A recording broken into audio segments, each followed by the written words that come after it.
Wedding Bells Ahead by Arleta Richardson. Chapter 6. A Problem for Augusta. Instead of going home after school, I went directly to the Williamses, where I found Len in the barn. "This is a pleasant surprise," he said happily. "I didn't expect to see you until this evening." "It's a surprise, all right," I replied, "but I'm not sure how pleasant it's going to be." I gave him the packet, and he sat down on a bale of hay to look at it. His face grew serious as he read. "What should we do, Len?" I asked after telling him how the papers had come to light. "It was a real temptation just to put them back. After all, if it hadn't been for the storm, they probably would never have been found." Len shook his head. "I don't think we can do that," he said. "This looks like a valid deed to the property. It belonged to John Harris, and his wishes should be carried out." "But what will Augusta do? Besides, Marcy Gage has been dead for years." "Her family isn't," Len reminded me. "Oh, I wish these old papers had never been found," I wailed. "They're going to cause nothing but unhappiness and trouble." "But they have been," Len replied, "and we're responsible to see that something is done with them. Perhaps we should talk with Jerome Grayson about it." "You keep them," I said as I rose to leave. "I don't want to take them home and run the risk of Augusta finding them. This is so unfair. Why should she have to lose her property and home when she has no one to take care of her?" "I'm sure she'll be cared for," Len said. "The Gages wouldn't leave her homeless." "I'm in favor of burying those horrid papers where they won't rise again until the resurrection." "It's about time you got here," Augusta said as I came through the door. "I've been waiting all day to tell you what happened." I sat down at the table feeling that I didn't really need another dose of news. "I just had the feeling that I should run over and see how the Romanis survived the storm," Augusta was saying. "Why anyone would choose to live in that flimsy wagon, I'll never know. I was sure I'd find it turned over and the whole family dead or dying. Well, it wasn't that bad, but they did get a scare. Mr. Romani finally agreed to move his family into the cabin on the Abbott's property. Flora Abbott and I helped them get their things out of the wagon and into the house." Augusta shook her head. "Pitiful what that family lives with. The children sleep right on the floor. Mrs. Romani doesn't have near enough furniture to set up in that cabin. I've been looking to see what I can spare. Maybe Emily Williams has something she could give." "I'll mention it to her when I'm there this evening," I said. "I'm glad the Romanis are going to be in a house. I've worried about them, especially Marianne. She's such a frail little thing." "I'm surprised they're still here," Augusta said. "I never expected them to stay around this long. Never could understand why some people prefer to wander instead of getting their own land and living on it. I preferred to turn the conversation away from the topic of land." "I'm glad I've decided to stay here this weekend," I said. "The roads are going to be bad after that rain. Sarah Jane had other plans too, so it worked out fine. This will be my first Sunday morning in North Branch Church since school began." "About time, too," Augusta replied. "I wouldn't leave my young man alone every weekend." "He's hardly alone, Augusta," I protested. "Besides, we've been through all that. I'm not devoting my time to watching Elizabeth Lawton or to running Len's life. He can take care of himself." "You'll learn," Augusta predicted. "And you can remember that I told you so." "And if I don't, you'll remind me," I thought. Aloud, I said, "I do believe you'd enjoy being right about Elizabeth." "I am right," she snapped, "and I don't enjoy it. This isn't the first time in my life I've watched a conniving female destroy a couple's plans. I don't want it to happen to you and Leonard." "I believe the Lord brought us together, Augusta, and I don't think he'll allow anyone to come between us. You're worrying about the wrong thing this time." "Have it your way," she said with a shrug. "All young women know more at 20 than they ever will again." "I told Jerome we'd be over to see him," Len said when he came to get me on Saturday. "I'm sure he'll be able to advise us. But I don't see how we'll be able to keep Augusta from finding out about the will." "It's ironic," I said.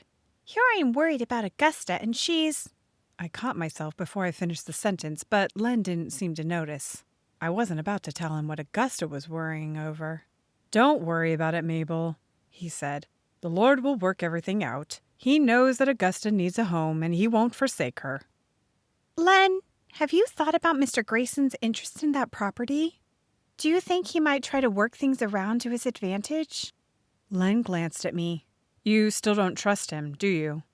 I would feel better if he believed in something more solid than an unknown higher power, I admitted. I guess I have no real reason not to trust him. I wish he knew the Lord as his Savior too, Len agreed. But in the meantime, I believe in the man's integrity, and I'll continue to pray for him. I knew Len was right, and I determined not to allow my prejudices to color my opinion of Mr. Grayson. We arrived at their house and were greeted loudly by Daniel. "Hello, Mr. Williams. Hello, Miss O'Dell," he boomed. "Pa says to come right in. He's waiting for you." Mrs. Grayson came to the porch. I can't convince Daniel that people can hear him if he doesn't shout. She apologized as she held the door open. Come in. Jerome is in his office. She ushered us into a room furnished with a desk, bookcases, and a typewriter. It was very professional looking and a bit intimidating. Jerome Grayson gave us a warm welcome. Miss O'Dell. Len, sit down. What can I do for you? I hope it's nothing serious. I'm not used to making appointments for my friends. I'm afraid it is serious, Mr. Grayson, I said. We want you to see what we've found and tell us what we should do. Len handed the packet of papers to him, and while Jerome read them, I looked around the room with interest. I hadn't seen so large a collection of books outside a library, and I was curious as to what this man might read. In addition to a number of law books, there seemed to be a lot of history and political science volumes. Surprisingly, I spotted some theology and other Christian topics, including Bunyan's Pilgrim's Progress. I was about to draw Len's attention to these when Mr. Grayson spoke. Is Miss Harris aware of this? I shook my head. I didn't want her to know. I'm afraid she'll be completely crushed. Unless I'm mistaken, it will take more than this to crush that lady, Jerome said with a smile. I agree with you, though. It is serious. He glanced again at the papers in his hand. She obviously didn't know that her brother had married before he left, since she assured me that she was the only relative he had. I don't think the Gages know either, Len said. Surely someone would have mentioned it when John died, or at least after Marcy died a few months later. Not necessarily, Jerome replied. Perhaps her family wasn't in favor of the marriage and decided not to acknowledge it publicly since both of them died within the year. He drummed his fingers on the desk and stared thoughtfully into the distance. There is every possibility that the Gages are not aware of the will, however. I wish none of them needed to know, I commented. But we can't pretend we never saw it. We could, Jerome replied. But it would hardly be the wise thing to do. The will was not witnessed and probably would not stand up in a court. But there may be a properly executed document on file in the courthouse with the original deed. In that case, if Miss Harris should ever be inclined to sell, such a document would come to light when the deed was transferred. I think the shock to her would be more severe under those circumstances than if she were to be advised of your findings now. Oh dear, I stared at him bleakly. There's nothing we can do. Augusta is going to lose the home that's been in her family since 1790. That shouldn't be a foregone conclusion, Jerome said.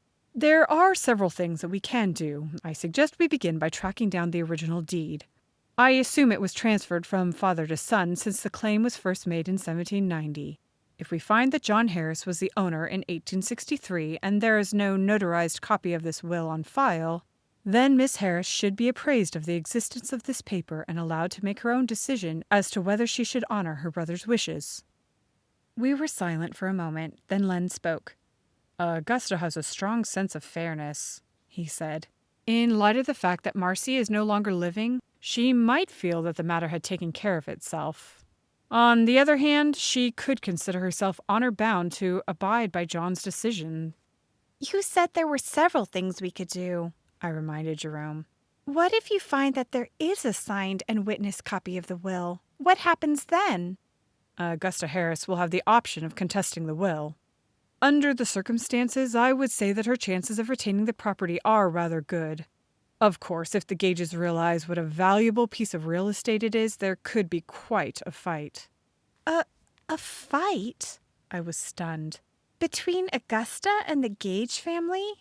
Actually, I was referring to a legal skirmish, not an armed battle, Jerome said with a smile.